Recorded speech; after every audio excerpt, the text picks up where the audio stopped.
తుఫాను ప్రభావంతో బంగాళాఖాతం అల్లకల్లోలంగా మారింది. ఈ తుఫాన్ కారణంగా దేశంలోని 13 రాష్ట్రాలలో భారీ వర్షాలు కురిసే అవకాశం ఉందని భారత వాతావరణ శాఖ తుఫాన్ హెచ్చరిక జారీ చేసింది. ఈశాన్య రాష్ట్రాలపైన ఈ తుఫాన్ ప్రభావం ఎక్కువగా ఉండవచ్చని ఐఎండీ హెచ్చరిస్తోంది. ఫిబ్రవరి 19న ఈశాన్య భారతదేశంలోని పలు రాష్ట్రాలలో పిడుగులు పడే అవకాశం కూడా ఉందని తెలిపింది. అస్సాం, మేఘాలయలో ఫిబ్రవరి 19న భారీ వర్షాలు కురుస్తాయని పేర్కొంది.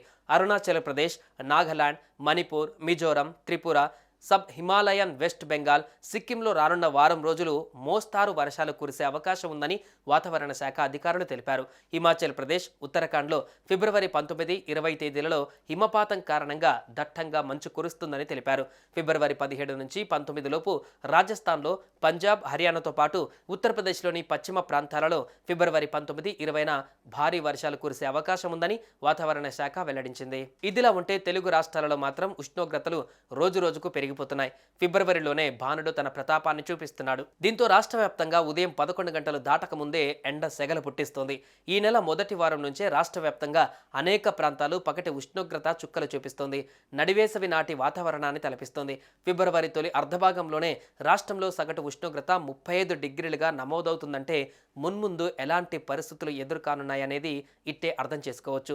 వచ్చే 4 రోజులలో గరిష్ట ఉష్ణోగ్రత సాధారణం కంటే 4 డిగ్రీల సెల్సియస్ వరకు అధికంగా ఉండే అవకాశం ఉందని విశాఖపట్నంలోని భారత వాతావరణ కేంద్రం అంచనా వేసింది.